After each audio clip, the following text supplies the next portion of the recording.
Well, good morning, everybody. Thank you so much for joining us today for the launch of Kent Sporting Memories, an edited collection of oral histories put together by the Kent Sporting Memories Project.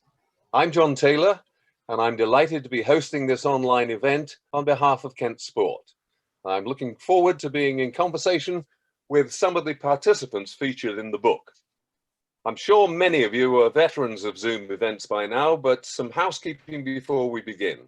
The event is being recorded, so please switch off your video function if you'd rather not be recorded. Also, please activate the mute function at this stage so that you don't interrupt inadvertently. The speakers and participants will be taking questions towards the end of the session, so do utilize the chat function for questions. It's there at the bottom of your screen. These can be inputted at any time. We'll come to them later. Finally, as guests of this event, you're all entitled to a free copy of the book. If you'd like a copy, please request one using the email address on the Eventbrite registration. With that out of the way, just a few words about my own sporting background, my involvement with Kent Sport, and with the Sporting Memories Foundation, which is a partner in the project. Basically, I'm a Welshman who's never lived in Wales. I was born in Aberslangli. If you give it a Welsh lilt, it becomes Aberslangli. Not in Wales, though. It's actually a village near Watford. However, I've always felt Welsh, so opted to play rugby for Wales rather than England when the chance arose. It was a good decision, because I was very lucky to be part of one of the great Welsh eras, playing all my rugby with the likes of Gareth Edwards, Barry John, Gerald Davies, JPR Williams, Phil Bennett, and Mervyn Davies. We never lost to England. I also toured twice with the British and Irish Lions, playing in all 4 tests when we beat the All Blacks in a series for the only time ever in 1971. The game was amateur, of course, in those days, and I started life as a school teacher, but became a sports writer and commentator when I stopped playing. I commentated on gymnastics at 4 Olympic Games and was ITV's lead commentator at 5 Rugby World Cups, including 2003, when England beat Australia to become world champions. In the late 80s, I moved down to Kent and have been here ever since. I was invited to become a Kent ambassador, and through that became involved with Kent Sport. That led me to become one of the independent directors of the organization that has now become the Kent and Medway Active Partnership. Basically, it does what it says on the tin. It's the body charged with keeping ordinary people in Kent active, as well as liaising with national bodies such as Sport England to promote sport at all levels. I became involved with Sporting Memories Foundation through my old broadcasting colleague, Alistair Hignell, and was then delighted to discover that Kent had its own branch and had produced this unique book, Kent's Sporting Memories. We're here this morning not only to launch the book, but also to celebrate the project itself, which aims to explore, preserve, and promote the history of sport in East Kent through oral history and reminiscent sessions. Kent, of course, has a very proud history of sport at an elite level. And while those histories are, for obvious reasons, incredibly important, Kent's Sporting Memories' intention was to capture a much wider range of experiences and memories than that which is well documented already. Indeed, by putting into focus people's memories and living experiences of sport in the region, the project paints a vivid, varied, and ultimately personal picture of East Kent's sporting past since 1945. And to illuminate the ways in which this sporting and social landscape has changed over time. Beginning in January 2019, the Kent Sporting Memories team has used oral history, photography, and filmmaking to record the stories of nearly 30 people across the region. The project archive now digitally houses more than 260 items. These include audio interviews, summaries, transcripts, and a wide range of photographs and other documentary sources. The book attempts to reflect the breadth and richness of these collections through chosen interview excerpts and illustrations. In doing so, it aims to provide an interesting and enjoyable read in itself and an appetizer for further investigation of the archive. I found it fascinating, particularly because the chapters are very definitely transcripts of conversations. You really get a feeling for the characters, and they're real characters telling their stories. Later in the proceedings, we'll have a Q&A session, including some questions sent over video by pupils at the St. Nicholas Church of England Primary Academy in New Romney. We'll also come to a discussion with the participants featured in Kent Sporting Memories. But before that, we have a few brief presentations about the book, and about building the archive, and about the origins and wider aims of the project. First off, we'll have a few words from Elise Rendell, Physical Activity Manager at Kent Sport and the Kent and Medway Active Partnership. Elise is also Project Manager for Kent Sporting, and not a lot of people know this. She's the official Guinness World Record holder for the fastest marathon dressed in classic brownie uniform. Over to you, Elise. Thank you very much. I wasn't expecting that introduction. So no, thank you. I wanted to start by just saying a few words on behalf of Kent Medway Active Partnership, but also Kent County Council. Firstly, just to provide a bit of context and background to the project. When I think back when we first submitted the application to the National Lottery Heritage Fund at the end of 2017, it's hard to believe just how far we've come with the project, from those early thoughts and ideas around what we wanted to try and achieve to the point that we've got to today with the launch of the book and the successes of the project, which I'll touch on in a moment. We undertook some initial research around the current picture of the sporting heritage within the county, which showed that yes, there were records, sports clubs. Many had, as you'll be aware, potentially from your own links with clubs, around photos on the wall, etc. But there wasn't so much around documented experiences of stories, and even where there was information, it certainly wasn't easily accessible and available. So the aim of our project as it developed was around preserving some of that sporting history of East Kent, and ensuring that it was accessible. But the other aim or angle of the project was around providing opportunities to bring people together so that they could share those stories and reminisce together about their sporting days. Just to pick out a few highlights and achievements of the project over the past 2.5 years. Prior to COVID in the lockdown period, we did have some face-to-face sporting memories clubs. So that was bringing people together to share those memories, obviously social interaction, but also reducing isolation and loneliness, and bringing physical and mental benefits to those who attend the groups. More recently, because of the lockdown periods and obviously what we've been through there, the challenges, we've developed a virtual Sporting Memories Club, which is continuing at the moment, and a weekly club, and that's open and accessible to all. So for those that are not aware or not involved, please do get in touch with Michael. As I say, that is ongoing and an opportunity, and we would encourage people to get involved in that. The clubs have also been able to introduce light physical activities. So the face-to-face clubs had activities such as bocce, instant ping pong, so table tennis. And more recently with the virtual club, we've been able to introduce something called kit bags, which is a concept that has been introduced from the Sporting Memories Foundation. And that is an equipment package which includes things like stress balls, resistance bands, but also examples and suggestions of exercises and activities that can be done within the home environment or outside if people have gardens and outside space. So that's been a big part of the project as well, trying to encourage people to keep active and move a little bit more. The project also, as John touched on, incorporated the development of an online archive, quite an extensive archive that's developed into. So please, if you haven't had a chance to have a look at that archive, please do so. As John touched on, there's an awful lot of articles on there now, photos, collections from individuals. So I'm sure it will be picked up on later, but do have a look if you haven't had the chance to have a look at the archive.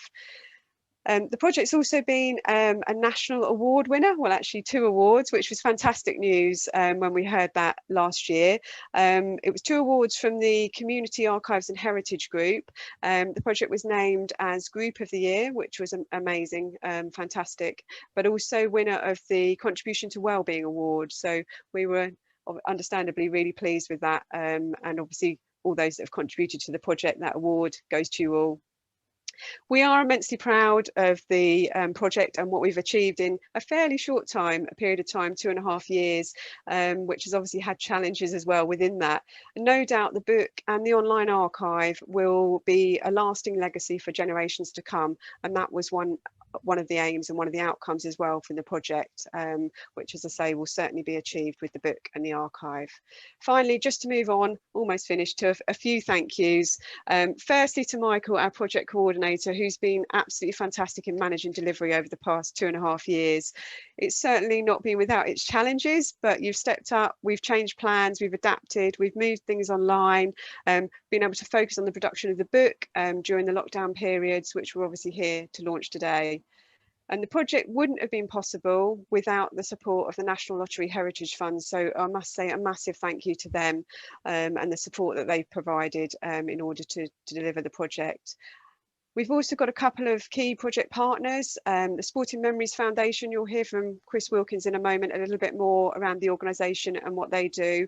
CALM, which is Caring Altogether on Romney Marsh, a local charity who's been involved in the project, and also Kent Libraries Registrations and Archives Service, again, have had involvement and been a great support to the project. I know that there's many more people, many on the call, the video today, and partners who've been involved in making the project such a success. Also the volunteers that have been involved, those that have contributed to the book, many of whom are here today. I'm sorry that I haven't been given the time to name you all, but I just want to say a massive thank you for everyone's involvement in making this project such a success. Thank you. Thank you, Elise. Real whistle-stop tour through everything, but it did get across very clearly what a difficult, multifaceted project this is, and congratulations to all of you. Right, next we go to Chris Wilkins, as Elise said, the co-founder and director of the Sporting Memories Network. Kent Sporting Memories has been delivered in partnership with the Sporting Memories Foundation, which was instrumental in the setting up of its in-person and online Sporting Memories clubs. Chris, welcome. Thank you, John. And if I can start just with reiterating those thanks to yourself, John, for hosting today, which is fantastic to hear your voice today. I have lots of memories of hearing your voice in the past as well. So it's very special to have you here today. And along with the thanks for Michael and everybody else who's involved in the National Lottery, I'd like to thank Elise and Sophie, who's not here today, from Kent Sport, who really helped to make this happen and secured that funding in the outset and have supported the project so well. Sporting Memories, we're actually in our 10th year now. We started with a very simple concept of using that hook of sport and passion of sport to bring sort of those more isolated older people together. And it was sort of an unintimidating way of encouraging people to come together to share their passions and to help link people and create friendships around those shared interests. We started simultaneously in Scotland and England. I'm actually based up in Scotland. I'm outside Edinburgh now in the sunshine for once. But actually I'm in exile from Kent. So I am a man of Kent. Left when I was about 18, but have some fond sporting memories of my own from way back then, including meeting another commentator, Brian Moore, in the car park of Maidstone United. And there was nobody else in the car park, and it was a really dark night.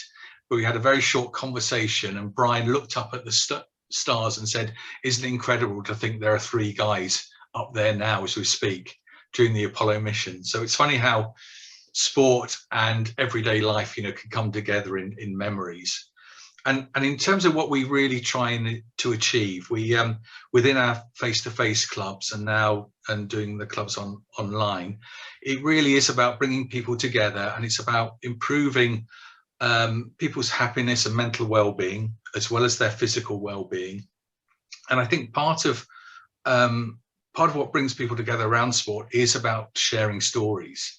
And so reminiscence is really important for us within the groups, and people being able to tell and share their personal stories. I think we find it's a great value, not only to the individuals themselves to share those stories. Some of the people we work with might have cognitive issues, dementia, and sometimes remembering stories from the past, those positive memories, it's very powerful and helps them to actually communicate in the here and now, where they might, you know, not remember what happened yesterday, but some of those long-term memories are really vivid, and sport can be a big part of those really positive memories.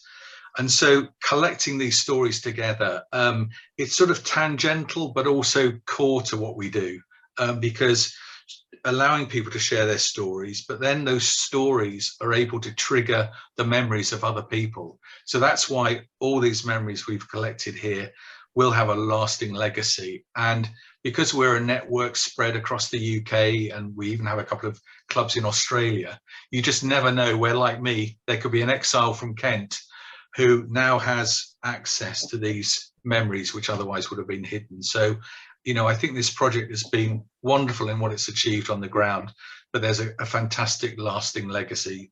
And so really to thank all the people who've shared their memories, it's invaluable, and there will be a really positive legacy. So, so thank you to you really for those contributions.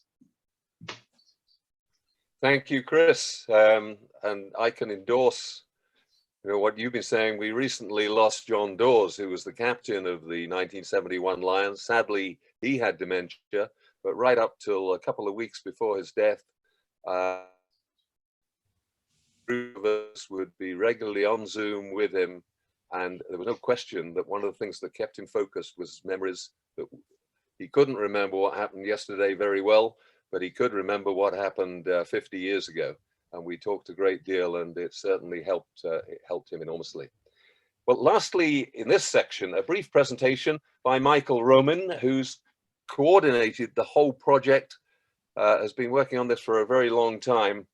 Over to you, Michael. Thanks very much, John. Thanks, Chris. And thanks, Elise, as well. Just quickly about Elise, she's been such a brilliant project manager.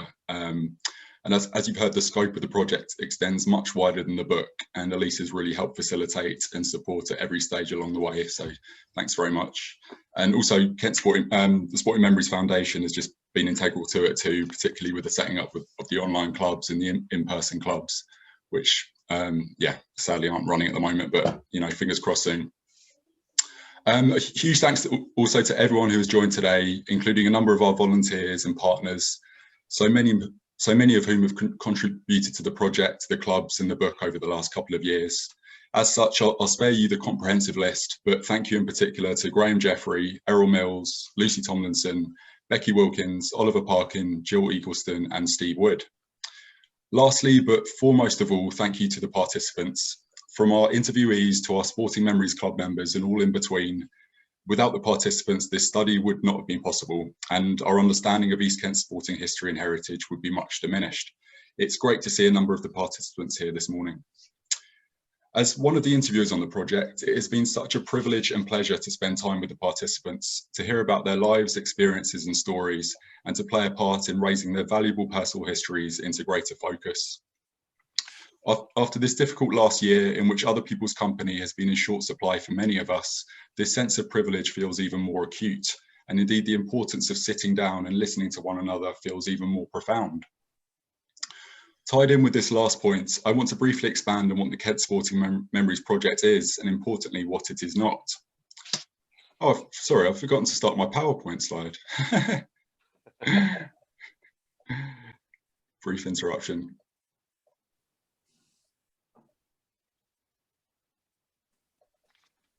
Okay, sorry about that. Can you all see that? Perfectly. Great. Yeah, so I just want to expand on what Kent Sporting Memories is and what it is not. So overall, the feedback we've had so far about the book has been overwhelmingly positive and supportive. Comments from participants saying they are proud or honoured to be a part of it have been particularly lovely. On the other hand, a couple of comments have observed that it's a strange book and that the writing is not especially fluent. Here, I would say that it's important to note that Kent Sporting Memories is not a writing project. It's not journalism, and it's not an endeavour of biography or memoir creation. What it is a project of oral history, of recording the spoken word, and importantly, of listening. The words you will read in the book then were originally spoken rather than written, and as John alluded to in his introduction, they were intended to be considered in relation to the original speeches themselves. This is why each chapter in the book includes a link to the corresponding audio recording in the form of a QR code. Of course, this is not to say that the book fails to work as a standalone item. Instead, I would only encourage the reader to think of the words as having been put down on a page in a way that preserves the texture of the original speech. The rhythms and tones of speech are obviously quite distinct from those of prose. While the former is more spontaneous, more meandering, less grammatically correct, and often filled with personal idiosyncrasies and dialect words, the latter, by contrast, is more formal and systematic, with fewer, if any, diversions or ragged ends. In transferring the spoken word to the page, there is already an unavoidable loss of gesture, tone, timing, and even meaning. But to take a word-for-word transcript and make it flowing and continuous, and to strip it of grammatical irregularities and personal idiosyncrasy, would be to fundamentally alter the character of the original speech. It is in this sense that I would say to the reader to embrace the less logical and perhaps more difficult rhythm and syntax of the text, as this is how we are able to hear the participants talking and even thinking out loud in their own individual styles. The value of oral history is in creating and highlighting the views and experiences of a wide and diverse range of people who are often passed by or even excluded by more traditional methods of history making. A record for now and the future, oral history fills in gaps in the historical record and provides a unique and personal insight into the past where written documents often cannot. This is why it was so important to me that the book convey the participant speech as closely as possible.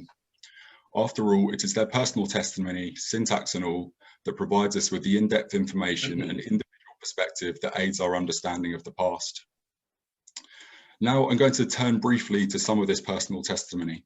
In particular, I'm going to concentrate on two interrelated themes: community building and friendship. These are both pretty conspicuous in the archive, and I hope that they translate over to the book as well. As I wrote in the introduction, conducting oral history through the lens of local sport reveals the extent to which sport is embedded within and intertwined with the social and historical fabric of place. In the context of sport, acts of community building and friendship can shape the way lives are led and communities arranged. For Joyce Thompson, football was always of little interest. When she was asked to manage the Ham Street Ladies football team in the late 1960s, she initially refused. Thankfully, and after much wearing down, she eventually conceded and went on to become a linchpin of women's football in the village and in Kent, in spite of some condescending attitudes from local men. Not only did she become the manager and lifeblood of Ham Street Ladies Football Club, the White Wanderers, she also served as chairman of the Women's Kent League and was an active committee member in the Women's Football Association. With little in the way of sporting provision in Ham Street and the surrounding villages for young women upon leaving school, Joyce saw the football team as a way of providing something active and positive for them to do. And hopefully, here's a clip of Joyce now. Of course, we had to buy our own nets, our own goal posts, and I had to buy the footballs, and then the corner posts. Yeah. And Anne mentioned that one of the pitches you played on was full of sheep. Oh, sheep, yeah, that was about the best pitch there was.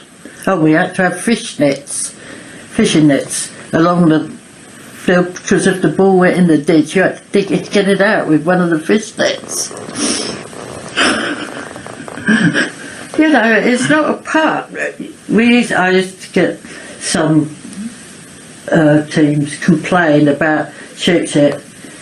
And I said, well, it's not as bad as dog shit, which was in the parks. and it's not so harmful. It's more pure. We used to kind of rake off what we could. But as I said at one meeting, I can remember, yeah, but you could slide better on it. Didn't go down too well. But I just thought, when I was in the chair, I think there was 11 football teams, and I was keeping these girls off the streets.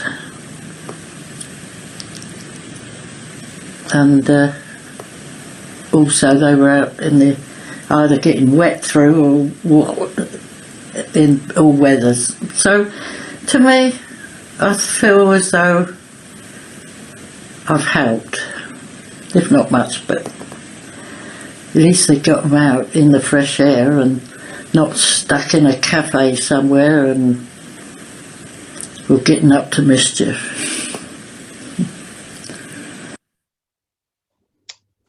Okay, that was Joyce Thompson.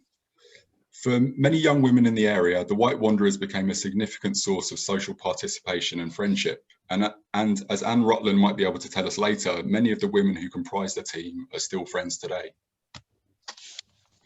Looking to friendships can help us better understand how communities constructed shared goals and common identities, but they can also show us how bonds were formed beyond commonalities of place. Indeed, as well as being a source of social participation, sports engendered friendship and communication even across social and cultural divides. For example, Lyd footballer Pat Lindsay said it was playing football that bound him and his fellow Lydders with an outwardly disparate set of colleagues while they were working on the construction of the Dungeness power station in the 1960s. While much has changed in the way sport is played and accessed in the region in the last half century, legacies of historical friendship and community building are still present to this day. In Folkestone, the opening of the sports centre in 1972 was transformative for many sports and fitness enthusiasts and families in the town and the surrounding area. Indeed, as part of the rise of community sports centres in the UK from the late 1950s, the sports centre provided the affordable use of previously unthought of facilities to all sections of the general public, including an indoor swimming pool, a dry ski slope and a gym, all of which are still in use today. The gym can be traced back to the enthusiasm and hard work of a group of friends, including Glyn Hibbert, who together essentially built the centre's first gym from scratch. Here's a clip of Glyn now. After we got married, I had a couple of friends, one of them Sammy and a few others, and they had a little weightlifting club, and it was based in Cheriton, and it was in between Ashley Avenue and Somerset Road. And basically it was in some little sort of industrial complex down there, very basic in those days, and there were some car repair shops, and above one of them there was a gymnasium, real old, just old iron weights and things like this, none of the machines and things like that.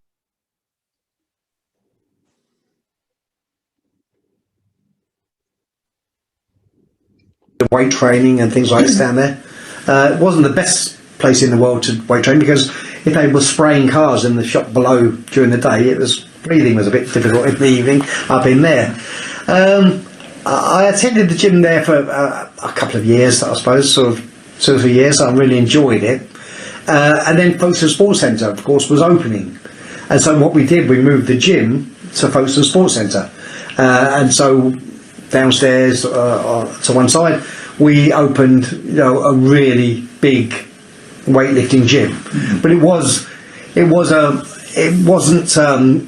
like the gym upstairs nowadays. It was iron weights. It was big old things. We made things. We built it ourselves basically. In those days, Derek was one of the managers.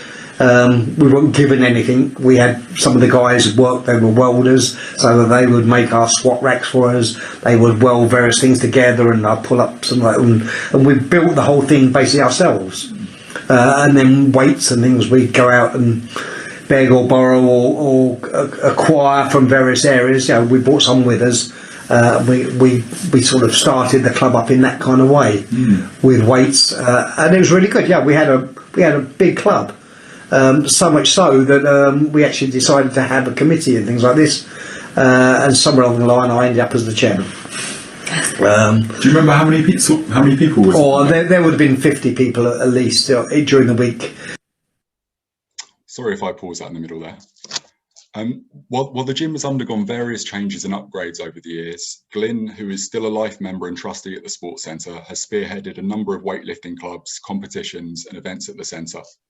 In conjunction with his and wife Sandra's extensive work with disabled athletes, he brought the national championships for disabled weightlifting to the centre in the late 1990s and early 2000s. One of the wonderful things about putting the book out has been the feedback we've received from readers telling us of connections they have to one of the interviewees, or that they have a friend, family member or local team in common with a participant. I like to think that this broad web of personal ties and social connections is another legacy of the community building and friendship of which I just spoke. But also bringing this up gives me a chance to include a lovely letter we received from Thomas Webb, a Year 6 pupil at Stouting Primary School, whose teacher was himself taught by Peter Thomas, a former teacher and ski instructor featured in the book. Just as many of the participants in the project were an inspiration to people of their own and the following generation, it is also lovely to think that their sporting stories will perhaps inspire one or two young people like Thomas today. Thank you.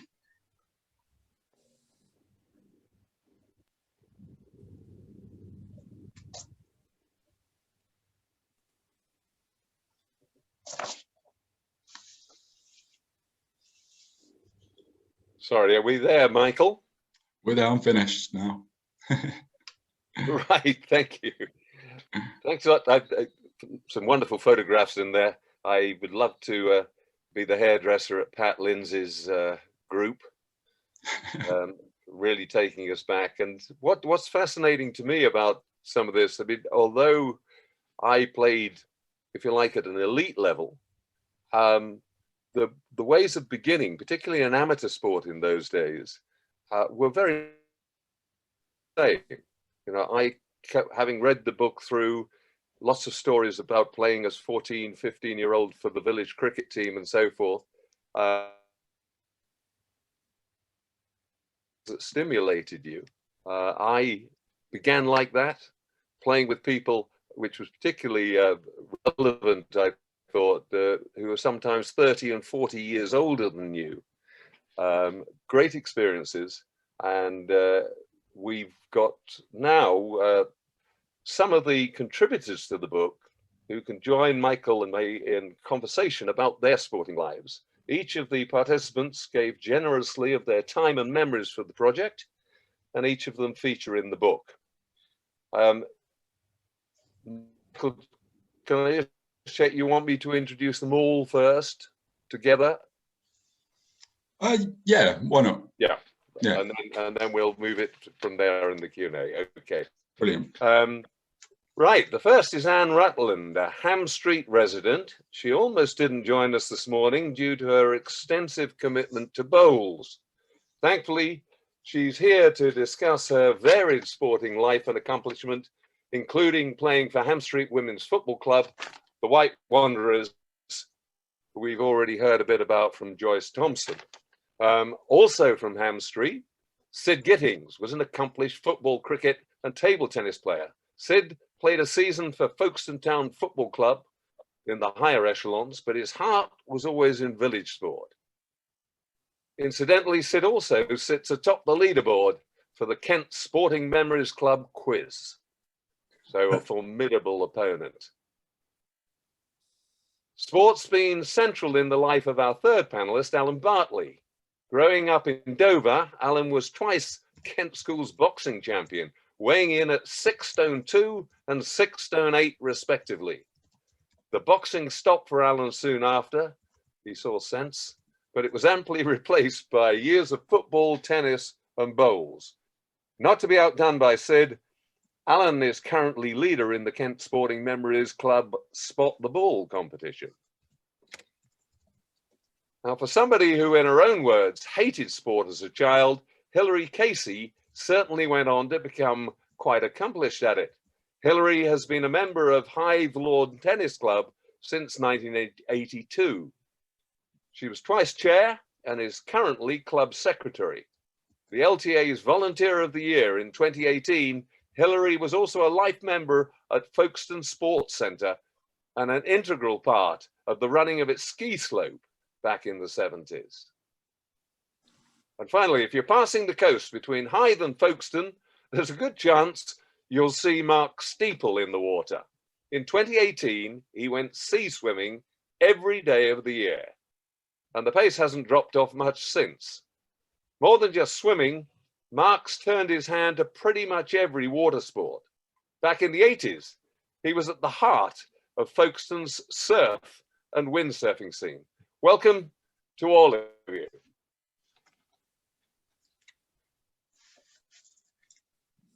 Yeah, it's really great to see you all. I mean, I see Sid and Alan every week, but Mark, Anne, and Hilary, I haven't seen you for a while, so it's really nice to see you guys again. I hope you're all doing well. And Mark, I hope it was fair for me to say that the pace hasn't dropped off much since. Are you still in the water? Yep, daily. I was in this morning. Yeah. Right, brilliant. Yeah, so just on that, I mean, every other article I read now is about open water swimming or sea swimming and the benefits of it. Was this, I mean, you've been doing this for ages now. Is this something that you've seen really pick up recently? Like, were you one of the few sea swimmers back in the day? Well, definitely, yeah. I mean, there's you know, I'm certainly not the only one by any stretch of the imagination, but there's well, 2 years ago, I think I posted a photo on social media of a picture I took of me and a couple of friends down by the rocks at the Hotel Imperial with the comment, "It was a busy day today." And you go down there now on a Sunday morning and there's 30, 40, 50 people camped out on the beach and going in and out of the water, and that's just at that time of the day. So obviously you get your holiday makers and beach visitors, but there's probably between 50 and 100 sea swimmers at that, just in that stretch of the bay. So yeah, it has grown massively. It's had a lot of media attention, and of course word of mouth helps as well. So there's a great community spirit, but there's little doubt that it provides a genuine feeling of well-being. And there's scientific research going on now about it, and there's a possibility it's a placebo effect, but even if it is, it still works. So it's yeah, most definitely there is. Yeah. Mark, can I leap in? I your sort of CV, and apart from anything else, you're a Bobby Charlton lookalike. I've got that picture in front of me. That there he is. I wouldn't know. I've never been a footballer. Wouldn't know. No, well, I noticed you don't actually sort of the traditional team sports.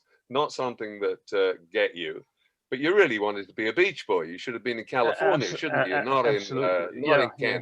And you've got to be pretty brave to do it in Kent all the time. The weather's not so good. But I see, apart from anything else, the two things that really intrigue me. One, you talk about you're still gigging. Yeah, obviously not so much in the last year. I've been more recording and recording things at home, and more recently, thanks to the online workshop, started writing songs for other people, which is a completely different experience, and that which is quite fun. Yeah. What sort of stuff? Well, mainly contemporary, but the last song I've written, which is the result of a songwriting group project, if you like, online, was for one of the ladies I was tasked with writing an electronic dance music song with, and a lady I becomes friends with from Medway Towns, who's I think, well, I'm guessing probably in her late 60s, early 70s, but I just thought she had a fabulous voice. So I've written something for her that's kind of a bit more, well, more from the 30s or 40s, I suppose you call the style. So, but yeah, I mean, but generally fairly contemporary stuff. I like. Yeah. The other thing, just I'd like to take it a little bit further. You talk about primitive wetsuits. They must have been horrendous at the start. I mean, now they're very cool. They fit beautifully. But you sort of made your own, didn't you? I did make my own wetsuit once. Yeah, you could buy a kit, and my late father bought that, and it was very much in the traditional wetsuit style of having a flap that came up through your legs and sort of pinned to the to the belly of it, a two-piece wetsuit. And in fact, a few years later, I was given a wetsuit by an ex-water skier, but he was an open cold water skier, and he gave it to me for windsurfing. But you put this thing on, you actually couldn't move. It was about half an inch thick, and your hands were down by your sides, and it was really difficult to move in it. They have come a long way since. I mean, they're very soft and very flexible now. Yeah. And windsurfing, you're a bit of a pioneer on that. Must have been very cool in those days. Yeah, it was great being involved in that in the early days. I mean, it was the word surfing in the name that gave it the appeal to me. Although it was very much removed from anything like surfing. It just there was a board that looked vaguely similar, I kept that up for quite a long time. So it is a fantastic sport, but that was for me taken over by kite surfing. That came along, and I was quite smitten by that. So I haven't windsurfed for a few years now. I'm much more a kite surfer now when the conditions are right. Yeah. Michael, can I introduce Anne Rutland at this stage? Will that work? Of course, yeah, that would be great. Good to hear from Anne. Well, because what I like is the contrast. There's the Mark, sort of a bit of a loner, a bit out there on the water and doing all this. Anne has been involved in team sports pretty well all the way through: hockey, tennis, netball, bowls, still plays for the county, I believe. And and apart that's from her ladies football, which was probably in the 70s and 80s her real passion.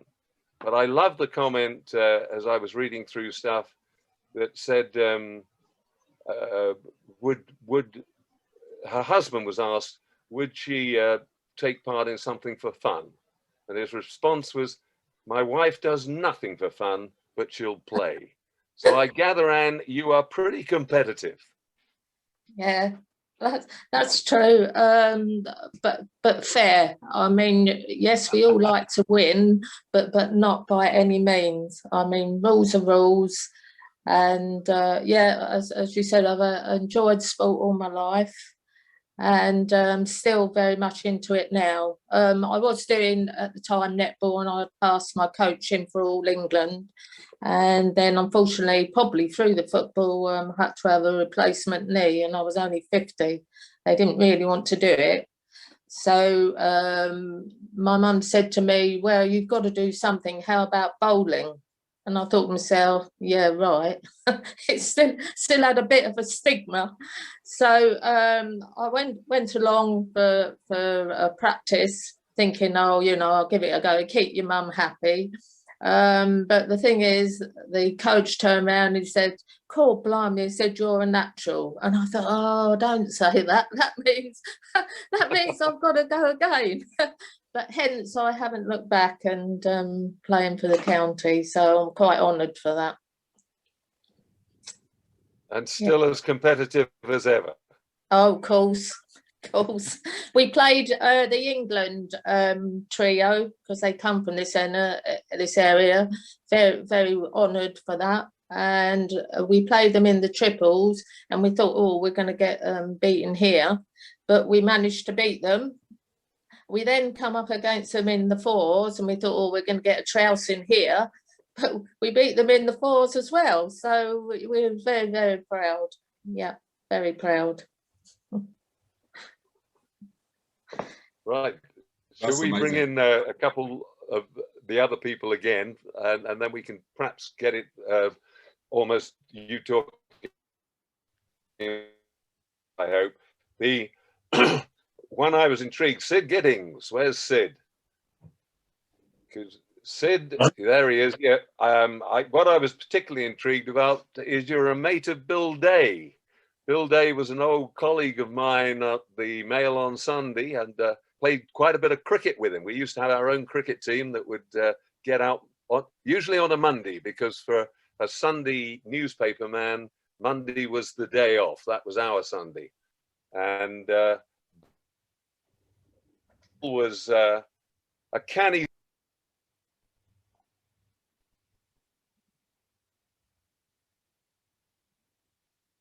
Are you with us, Bill? Hello? Yep. No, I lost you for a minute. Yeah, I think we just lost the end of the question there, John. Oh, right. Sorry. I was saying that Bill was a canny spinner. Did you play cricket with him? I learnt the trade on his back lawn at the local pub, facing his leg spinners. Yeah. This was the Duke's Head, was it? Sorry. This was the Duke's Head. The Duke's Head at Ham Street. Yeah. Yeah. We grew up together, and we started playing cricket together, and we played in the local area representative under-19 team together, along with some jolly good players, i.e. Alan Elam, and a lot of the sort of local luminaries. So yes, and we're still good mates to this day. I was speaking to him 2 days ago. Oh, well, say hello from me. I haven't spoken to him in a while. Yeah, I certainly will do. Yeah, I loved a couple of your comments in your piece that you know, Alan Elam obviously became a Kent cricketer and very good, but you basically went back into village cricket as well because you couldn't afford really to go and play for Ashford, one of the bigger teams. Well, yeah. What I was trying to do is make a social observation. Really, I was an apprentice electrician, and I know it sounds crazy now, but I was earning 11.3 farthings an hour, and I had to somehow try and supply my own toolkit. My mum and dad had supported me through the years at school, and fortunately I was lucky to get a grant from the school, which was most unusual in those days, I think, because I spent so much time playing football and cricket after school. And I had the joy of captaining the school first 11 and opened the batting with Alan Elam, who ultimately went on to captain Kent.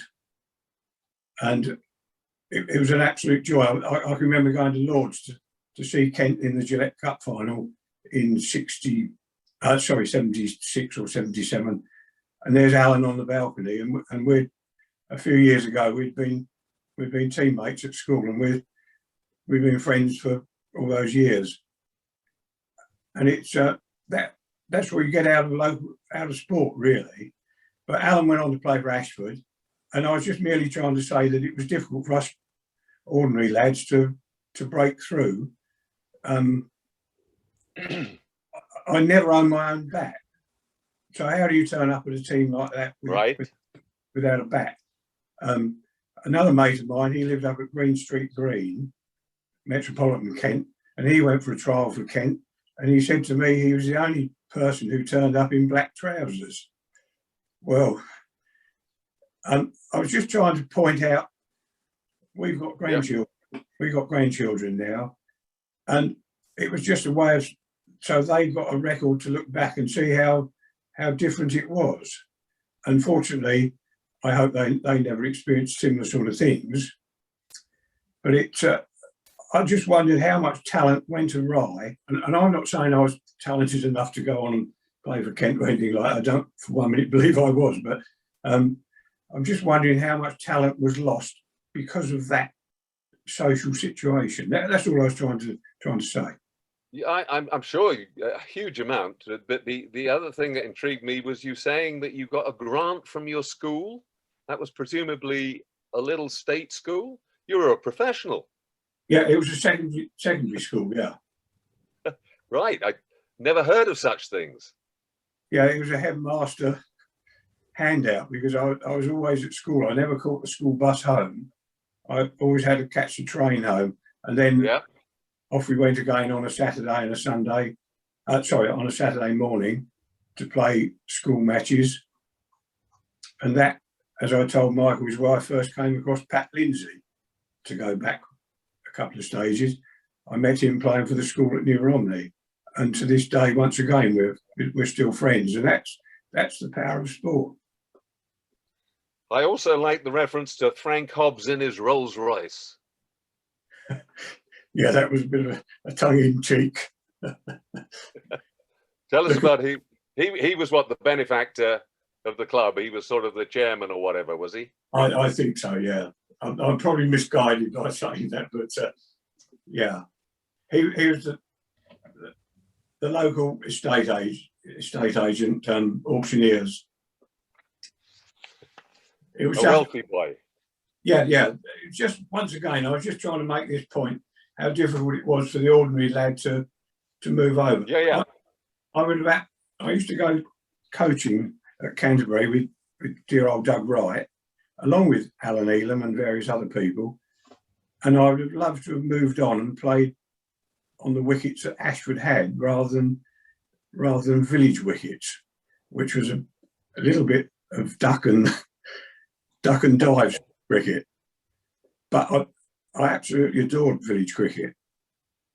But just to have had that chance would have been nice. And so, yeah, that is one little thing that I don't say I regret, but I'd have loved to have done.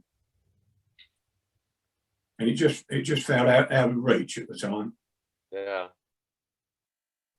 Can we bring in Hilary Casey at this stage? Hilary, again, a bit of an unusual, particularly at that time, I would think, sporting background, in that very early on was into skiing on the Folkestone ski slope. She mentioned in her piece Davina Galitza. I remember her quite well. And her son appeared in the Winter Olympics. No, he trained for the Winter Olympics, not. But he didn't actually... A levels came. O levels, I think it was in those days, came in the way. So, but they all skied very well. Both my boys were British ski champions, and my daughter skied for British Ladies Squad. So, that was where I was. That was where I was all day at the ski centre. Hence, that's where they were during holidays and evenings. I remember Davina being quite a celebrity because she put it, as it were, sort of British skiing a little bit on the map, at least. Yeah, absolutely. Yes. Yeah. But it was very I mean, because you learnt all your skiing on a ski slope. I did. It wasn't that you were. It was initially that you had a little chateau tucked away in the Alps or anything. I wish. No. Learnt. I think actually, yes, I did learn on the ski slope first, then went to Austria. But yes, mainly, and then obviously became an instructor for a number of years down there with Peter Thomas, whose name's already been mentioned before. Lovely guy who's now a neighbour of mine and see quite regularly. And your other sort of passion and long associations with Hythe Lawn Tennis Club. Yes, I'm just an intermediate keen player, but I'm a keen volunteer. So, you know, the club is going from strength to strength, and the facilities are improving year on year, and, you know, the numbers are going up. You seem to have held just about every position possible within the club. I think so, pretty much. I haven't done match secretary, but I've done pretty much everything else, I think, yes, over the years. When I first joined the club, I went to the AGM. I think the first AGM I attended was pretty soon after I joined, and I got elected onto the committee, and I've been on ever since. So, but you know, I keep saying I think I probably ought to stand down, but they just keep saying, well, you've got too many jobs to do, you can't go yet. So, but there you go. I mean, you know, it's like all these people here today with who are involved in clubs. They couldn't manage without the volunteers, and it's the same with all of us. Some are volunteers, some are players, and to say I enjoy the volunteering and the organisational side of it. But obviously, I mean, great fulfilment through the years of that involvement. I mean, I was actually intrigued when you were talking about the battle and the big decision to be made to give up grass and go to artificial turf. Because no, to go to macadam, not artificial grass. Oh, it's right. No, it's macadam. It's macadam. Yeah. I stand corrected. Yeah. but the important thing is, I mean, we had the same thing. My old rugby club, London Welsh, was with Richmond Tennis Club, and the problem with the British climate is if you've got grass courts, I mean, they're out of use for a large part of the year. So have you found it a real boon to actually expanding the club and getting greater usage? Oh heavens, yes. I mean, we had quite a thriving club, but we only had four grass courts and four macadam courts. So of course, during the winter months, when people still wanted to play, it was cold and we only had the 4 hard courts with floodlighting. And of course, there was a lot of standing around and people got cold and people went home. I mean, the minute we made the decision, we had one particular year where it cost us £12,000 to run the courts, to manage just the grass courts for the summer months. And we actually only had, I think it was something like 11 or 12 weeks use because of weather, which is just ludicrous. So we put it to the AGM that we would remove the last 4 grass courts and lay down 4 more hard courts, expecting all sorts of opposition, and we got none, absolutely none at all. So the following year we made arrangements, we got the funding together and removed the last 4 grass courts and laid down. Our membership immediately went up 49% anyway, and the club has just gone on from strength to strength. So we've now got 8 floodlit macadam courts that are in use from 8 o'clock in the morning until 10 o'clock at night, pretty much most days. So it's gone from strength to strength. I mean, since we came out of the last lockdown at the end of March this year, I mean, we've had another 109 new members. So it's it's Wow. still increasing. Wow, yeah, that's incredible. Yeah. Just going back to the ski slope for a moment, what is usage on that front increasing, or has it died off a bit? Because I seem to remember there were quite a few ski slopes created sort of back in the 70s, 80s, and it became the thing. I think you mentioned that used the spoil from some construction site or whatever. From the swimming pool. When the sports centre was built, as Glyn, who I've known obviously for many, many years through the sports centre, as Glyn knows, when they dug the swimming pool out, they literally piled up the dirt. And that was what became the ski slope. And at that time, Folkestone was very, very busy. I mean, 7 days a week, as Glyn well knows. We used to stand, the ski slope looks over onto the gymnasium, and we could see them lifting all their weights all day and every day in there, in the same way that they looked out on us getting cold and wet out on the ski slope. And it was very, very busy. When I left in '86, the sports centre, I was part of the team that built the Alpine Ski Centre in Chatham, which at that time was the biggest artificial ski slope in the country. Since then, of course, they've gone on to become these snow domes. They build them indoors, so they have them like I mean, I've used the one at Milton Keynes. I haven't been any of the others, but I've used the one at Milton Keynes, and obviously because of the weather, they're very, very popular. But unfortunately, I think the Folkestone one now, I mean, I'm not involved in the sports centre now, but I think if you ask Glyn, I think probably there's not so much usage now. I drive past there occasionally, and I haven't seen anybody using it for a long, long time, which is a real shame. We used to have a big schools usage, and we were coaching there till 10 o'clock every night. Thanks for that. Let's bring in our last guest contributor, Alan Bartley. Now, read your piece, Alan. I'm not sure where to start. Whether it be your love of prefabs or being attacked by girls. Well, I think you should explain that to the assembled group. Well, sport has always been a really big part of my life.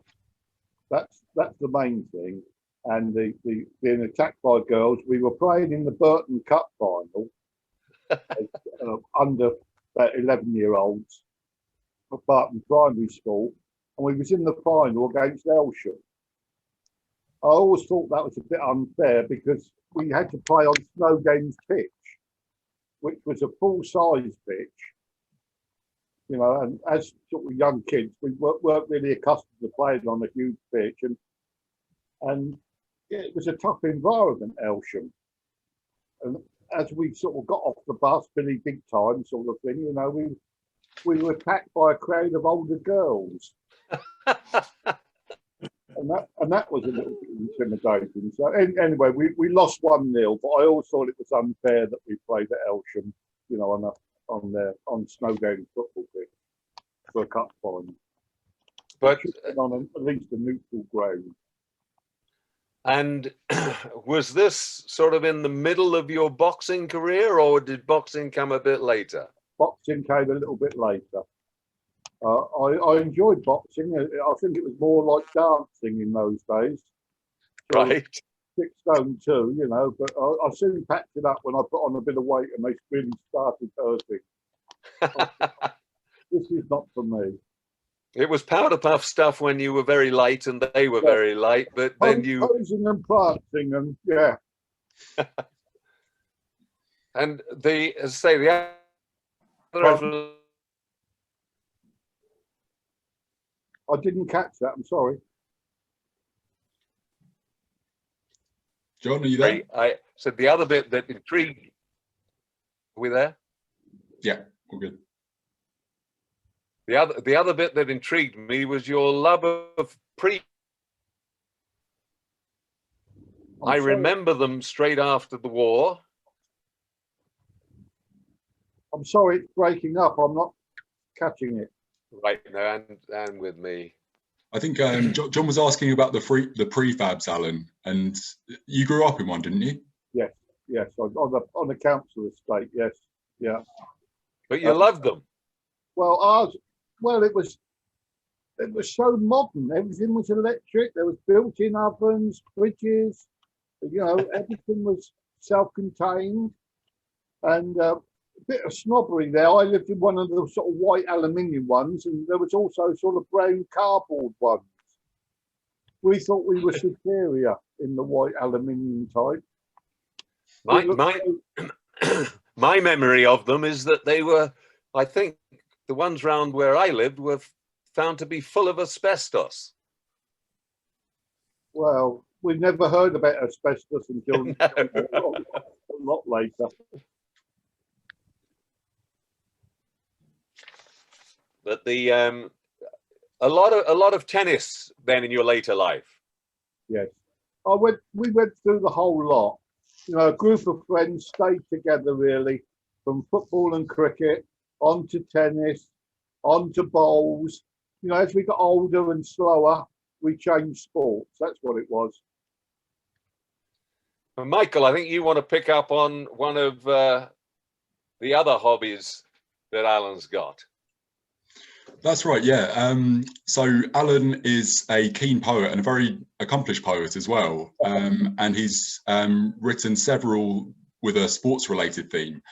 So I'd really love it, Alan, if you could read your football poem for us today. That would be fantastic. Yeah, sure, but I think you're praising me too highly, Michael. Every boy's ambition. The talent to play for England is every boy's ambition. To score the winning goal is every boy's vision. In my dreams, I shoot and I score.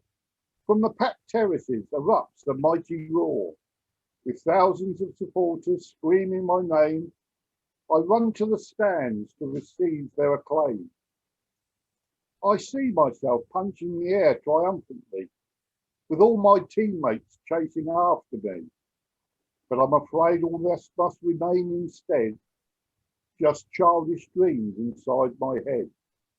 For although I certainly have the will, the one thing lacking is the skill. Oh, well done. Brilliant. That's very, very good. Yeah, that's, I like that. Yeah, other than John, I think we can all, you know, we can all relate to that.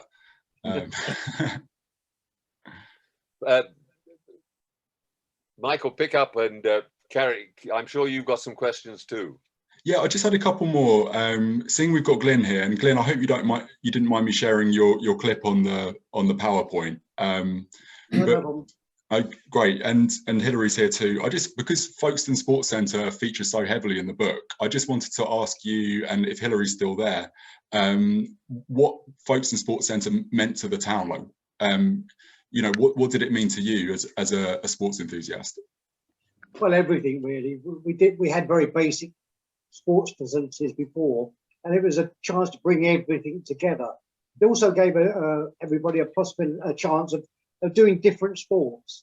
It was mentioned earlier in there, sometimes people playing tennis or badminton or netball or something, and they haven't tried other sports which they could be very good at.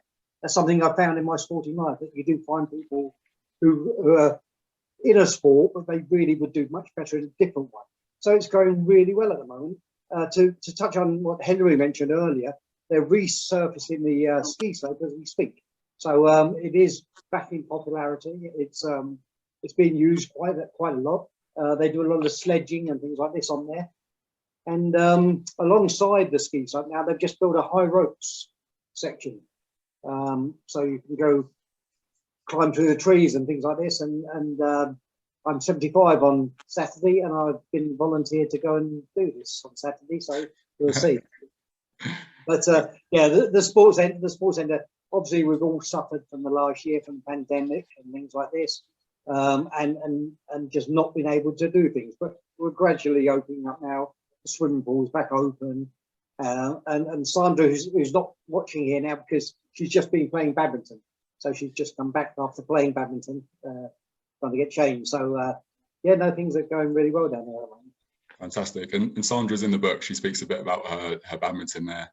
And just quickly, before we move on to the questions from the pupils at St. Nicholas, I wanted to ask Anne and Sid about Joyce, really, and just touching on the social connections I was speaking about. And I was speaking to you about this, Sid, yesterday. Like, what did Joyce mean to you, Anne, as you know, the manager of the team and kind of the lifeblood of the team back then?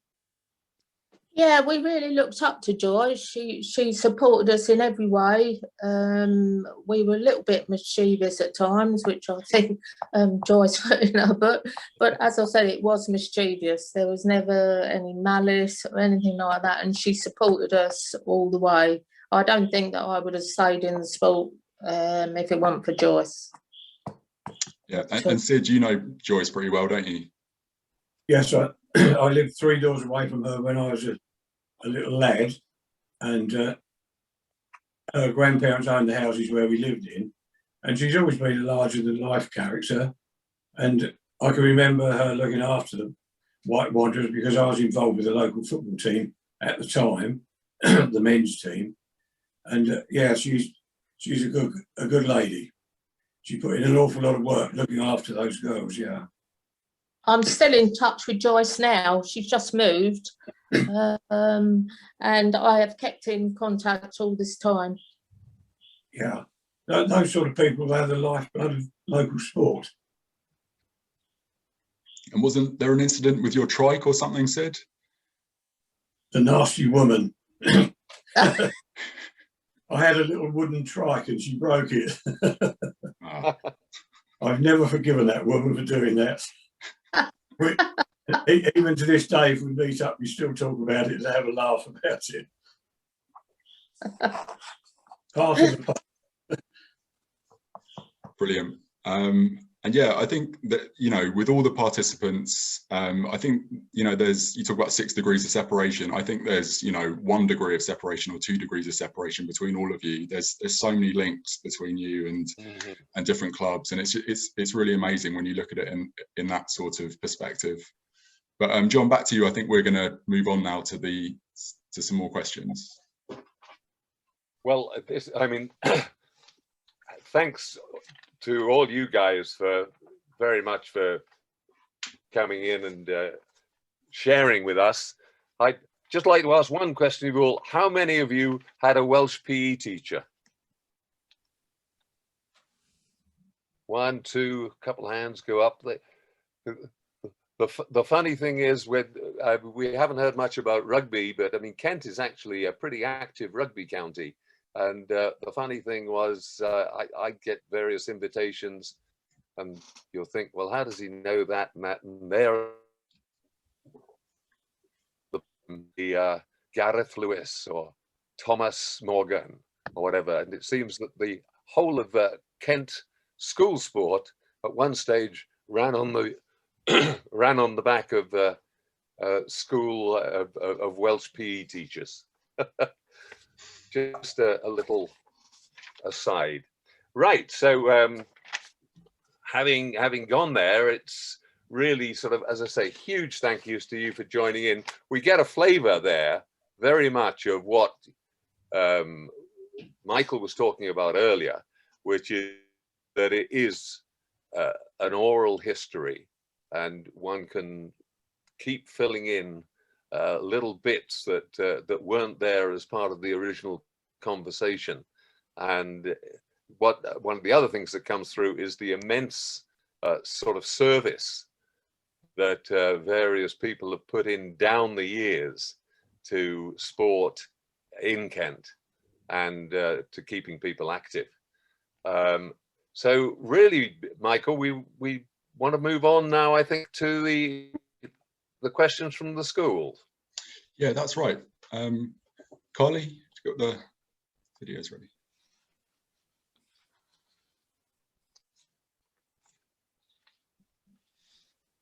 You'll have to forgive us, we didn't have time for rehearsals. The children of St Nicholas, Church of England Primary Academy, have been reading the Kent Sporting Memories book and have a few questions to ask some of the featured athletes.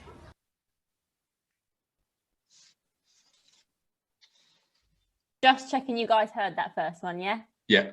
Perfect, wonderful. Right, we'll go on to the first questions then. Right, bear with, sorry.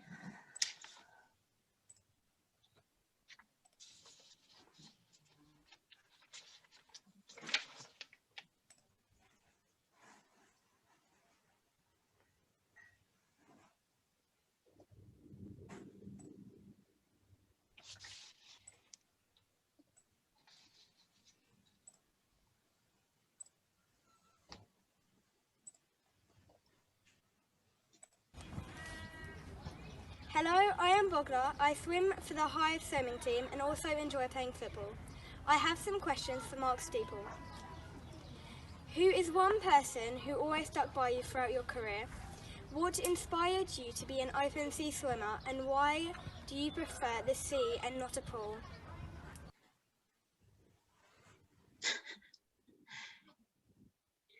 Yeah, that's a great question. Yeah, I'm here. I did get that. That's a great question. Yeah, I've wondered. I've been thinking about it recently. What inspired me to start sea swimming, and I don't know. I mean, it probably comes from my father, who was an enthusiastic swimmer.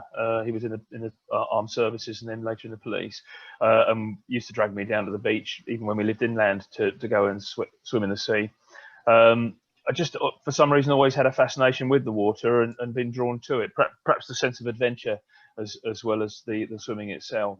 As far as why I prefer swimming in the sea to swimming pools, it's the lack of restriction and the lack of chemicals in the sea, I think, is the attraction. And also in the sea, it's something I've discussed with other open water swimmers as well. Every time you go in is an adventure.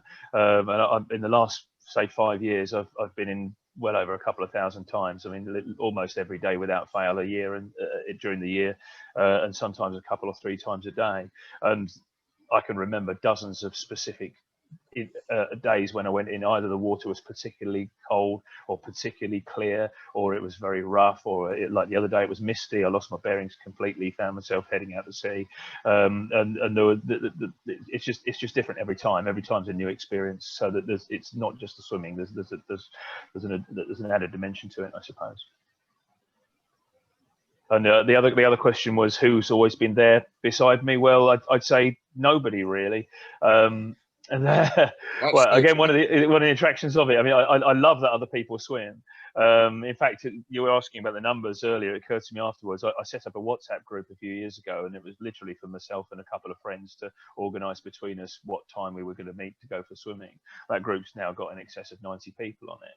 And I love it that all these people are there. I love it they all go in, but I actually really like swimming on my own. So I guess there probably could have been somebody there for me, but I actually enjoy the solitude of it, really.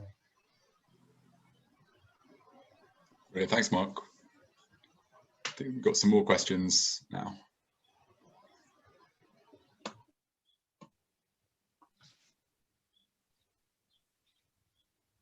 Is Carly still here? Come on. She dropped off. You need Carly back. Need Carly back. Okay, I might be able to let's get them up. Bear with me. Well, I mean, I can pick up on that, Michael, if we can't get up the video. Oh no, there is no video on this. But Louis in year 5 was asking as well to Mark what the favourite water sport and why. I think in a way we've already had that answered. But also says water sport can be expensive to participate in, and very few options are available to the younger generation. What do you think can be done to encourage more children into this side of the sport? Yeah, that's a very good question. I mean, I suppose I do a lot of water sports. I've tried a lot of water sports. And in regards to my favourite one, I suppose the smart answer to that is whichever one I'm currently doing. But certainly, out of all of them, I prefer being in the water. So that would, I guess, come ahead of my favourite. And the beauty of open water swimming, or even pool swimming, but specifically open water, it's free. All you need is a pair of trunks and a towel.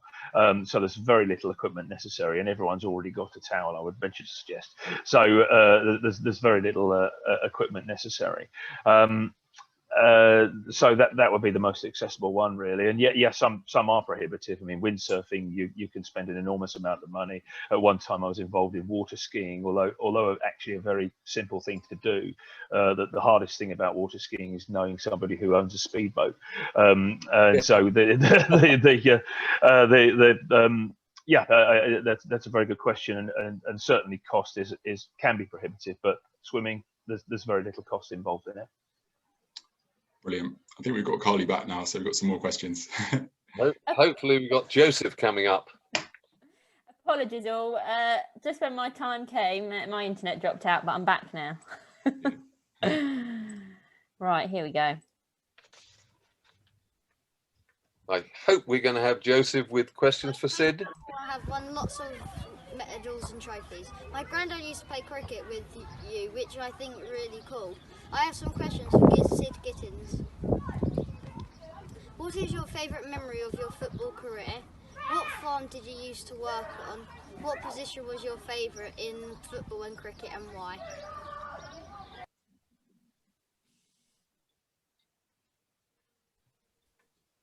Right. I don't know if you heard that, Sid, but he knew your grandfather. He knew your father, sorry. His grandfather knew you, sorry. What was his name? Another connection. What was his name, John? Joseph. His name, I've only got a first name. He's Joseph. Joseph, yeah. Yeah, my favourite memory was when I was playing for Ruckings United and we won the Division 1 Cup in the Ashland District League in 1960-61. And I was only 16 years old playing with the men's team. That always sticks fondly in my mind. We had a little tiny silver medal, which I've still got to this day, with its hallmark on it, and that means an awful lot to me. I think one of the other things he was asking about what position, I actually like playing centre half, but strangely I had a little spell with Merstham Football Club and played along with Alan Elam and his brothers and his cousins and that, and I played left wing there, so you never know it, and I enjoyed that. And as for cricket, I used to open the batting, so that was my favourite position at cricket. And up until I was centuries. Sorry, did you get a few centuries? Didn't quite make the centuries. You was a bit hard pressed to do that, village cricket. Had a few decent scores, yeah. And the other thing he wanted to know was what farm did you work on? Oh, what farm? W.E. Frith and Sons at Warehorn. That was a means to an end of pocket money to enable me to play my sport and to pay the train fare and that sort of thing to get in and out of Ashford. And yeah, I used to earn 1 6 an hour, which is 7.5 pence an hour. We love those sort of figures, don't we? Yeah. Us elderly people. Yeah, and I learned to drive a tractor over there. And at the time, they were one of the biggest farmers on the marsh. learned an awful lot. And as I said to Michael in the interview, we were lucky, our generation, I believe, because in a lot of instances we were treated, playing cricket, football, we were treated almost as equals with the men. And that made us young lads feel so, you know, we used to puff our chests out, and it was a lovely feeling. Excellent, thanks, Sid. Just before we move on, Michael, I just want to ask Sid another one. Like me, did you have your first ever half of shandy with the local cricket club when you were way underage and about 13 or 14? I would have to blow my cover now. I had the evening of that winning that cup final. That was a midweek game. As I said, I was 16, and I went back to the local pub and I had my first pint of beer, and my dad was there with me. And probably the local policeman was there as well. I remember it well. The amber nectar. Great. Carly?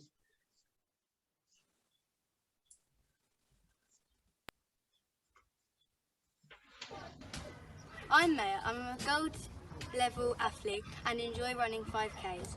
I have some questions for Anne Rutland. Even though when you were younger there were few opportunities for sporty girls, what motivated you to carry on with all of the sports you enjoyed? Out of all of the things you mentioned in your chapter of the book, what would you consider your biggest achievement? Growing up, who was your sporting idol and what did you find inspirational about them?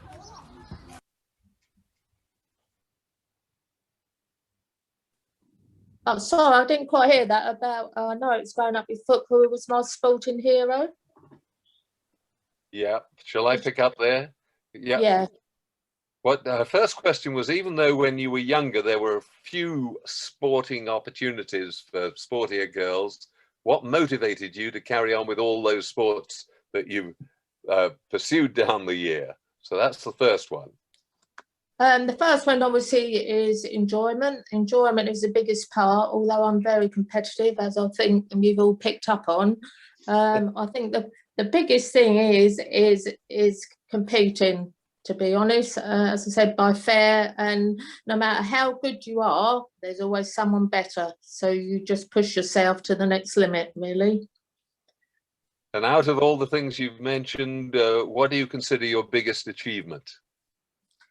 I think the biggest achievement, well, I've got two actually. One was in my netball career, as I mentioned before about my knee, which was probably the football. But doing the few sliding tackles through the sheep, yes, whatever. I was then took my All England umpire and coaching, as I was unable to keep playing.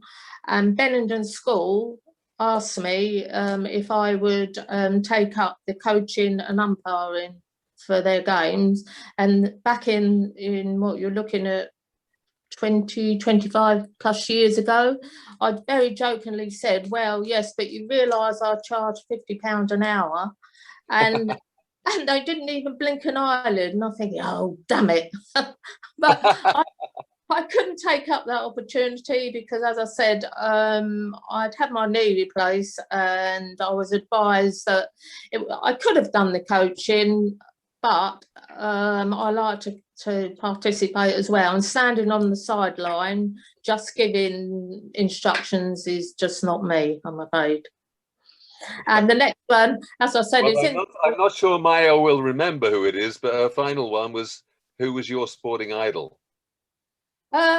George Best. Yes. George Best. Right, so, and I remember the good old days when we used to go up to I know he was Manchester United, but going up in the stands at West Ham every home game and standing behind the goal, and every time a goal was scored I was nearly crushed against the wall then, because she was allowed to stand up. So but no, that was my enjoyable moments.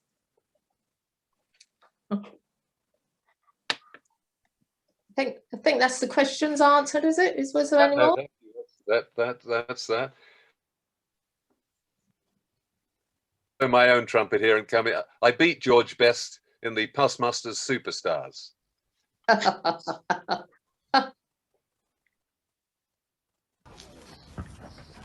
Hello, I'm Neil. I was the fastest speed stacker in Shepway for my year. Hello, I'm Lucy. I play netball and I'm part of the district sports team. We have some questions for Anne and Bartley.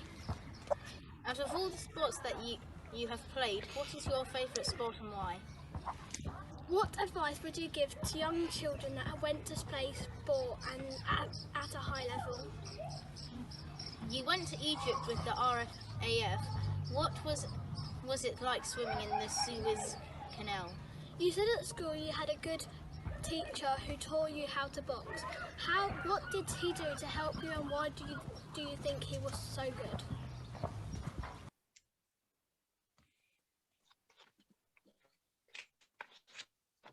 I was lucky at school in the respect that the teachers were absolutely fantastic with their encouragement and their commitment, staying behind after school, giving you extra tuition and lessons, you know, really encouraging. So that was what really involved me with sport.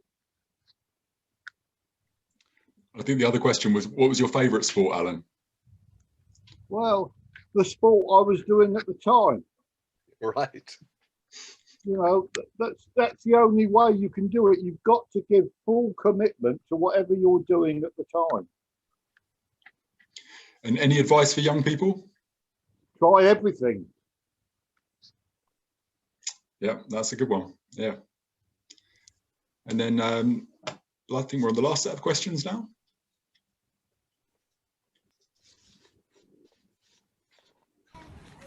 Hello, I'm Harry. I enjoy lots of sports and I've won medals in football and cross country. We have some questions for Hilary Casey. Hello, I'm Libby. I was the fastest speed stacker in Shepway. What was the best tennis match you have ever played and why did you enjoy it? When you were a chairman of Hive Tennis Club, what would you do now if you were to still be the chairman to encourage more people to engage with tennis? In the article you said you didn't like sport. When you were at school, what was it that made you start to enjoy sport more? What would you say to children now who don't particularly like the sport to help motivate them?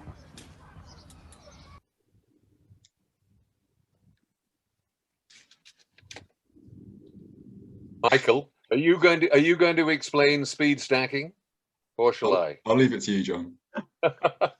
Amazing. This Livy, year 2, the fastest speed stacker in Shepway.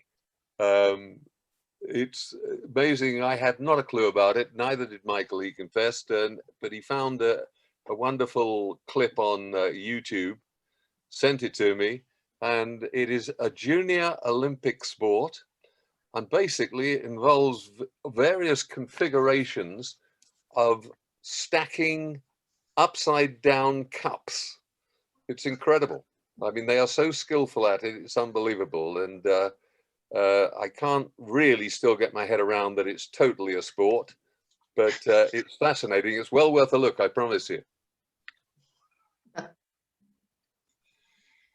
So, have we got Hilary there?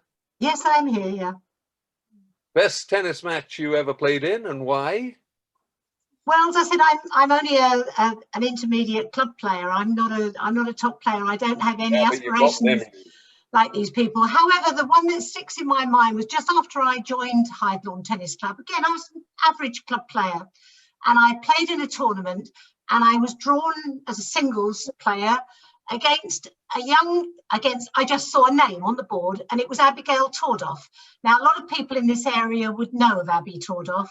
Abby at that time was, I think, about 8 or 9 years old.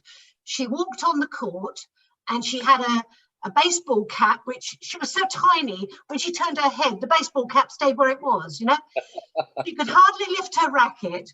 And she played singles against me and absolutely annihilated me, much to the amusement of everybody who was there, because they all knew how good she was. Abby, of course, went on to become a professional tennis player. She played at Wimbledon, and she now runs a tennis charity called To The Max, which supplies tennis bursaries to underdeprived schools and underdeprived children. And I still say she comes from a big tennis family. I still play. I was actually playing on Wednesday night with her aunt and her two nieces. So she's still around. But that tennis game certainly sticks in my mind. And that really sort of leads into the second question from Harry, which was, what would you do now if you were still chairman of Hythe Tennis Club to encourage more people to engage with tennis? I mean, is tennis still perceived of as being sort of a bit of a sport for the privileged? It might be in some clubs. It certainly isn't in our club. We have holiday courses for little ones from 3 years old, and we get dozens of them on the court. They have an absolutely whale of a time. I mean, these youngsters come. We've got a huge junior coaching program every day after school. The club it's very, very cheap for them too. The club also has bursaries. We've got a Scouts and Cubs Day where we're going to have dozens and dozens of them. And any of them that want to carry on with tennis will get their membership paid for them by the club. We're very, very keen on bringing the youngsters on. It's lovely to see them. We've got dozens and dozens of them that play regularly, and some of them, of course, have gone on. They're now taller than me. You know, they're little ones who played, and they now play an excellent game. But it's certainly, I think it's probably fair to say that some clubs are maybe elitist because they're very expensive to join, but Hythe isn't one of them. Great. Livy picked up on the point that in your article you said you didn't like sport. I hated sport when I was a kid. Yeah, I hated it, but purely and simply because we had to play. When we played, I couldn't play tennis. I couldn't put a racket to a ball without missing it, and if I couldn't play it well, then I didn't want to play it. Then I went on to hockey and netball, and I was no good at either of those either. And it wasn't until the sports centre came along and I took up badminton with Glyn Hibbert's wife, Sandra, who was just giving me a wave on their webcam, that I started to sort of put two and two together. And it was really through that I got into tennis as well. That's the only sport I play now. I don't do badminton anymore.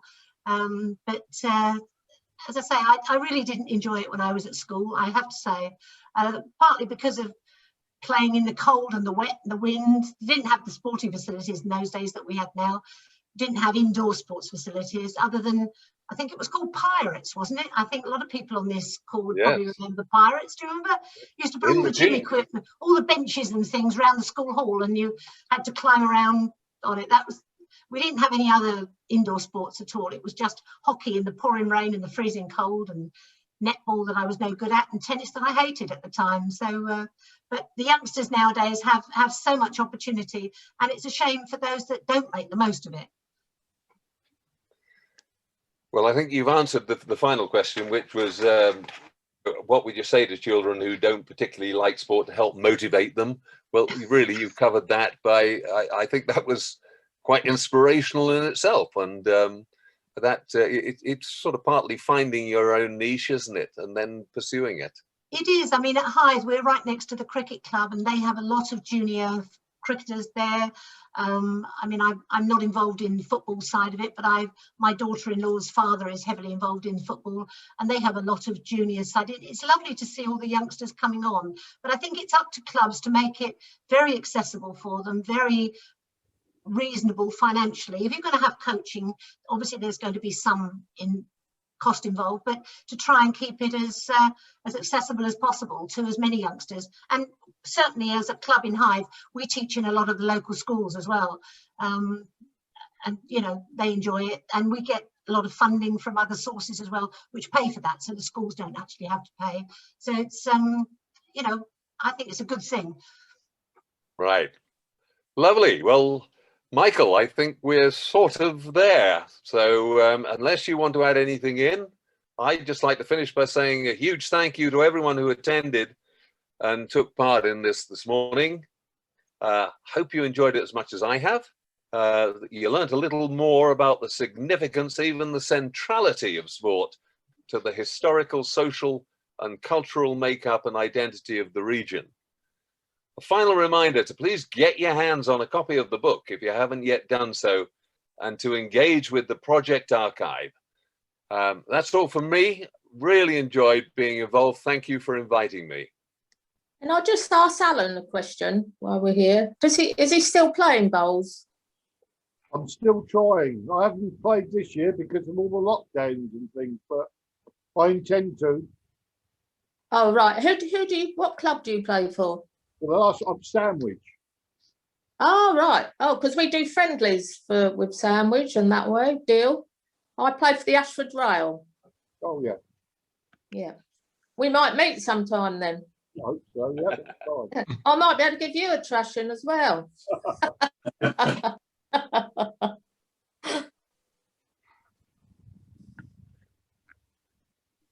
Brilliant. Thanks so much, everybody. Yeah, it's been really good fun and so good to see, as I said before, the participants, David, Glyn, Anne, Alan, Sid, Mark. Thanks so much, Hilary. Yeah, good to see you all. And thank you very much for joining us. Thank you. Thank you. Bye. Thanks very much indeed. Bye. Bye, everyone. Bye-bye. Bye. Nice to Bye meet you. all. Bye. Thank you. Bye. Bye.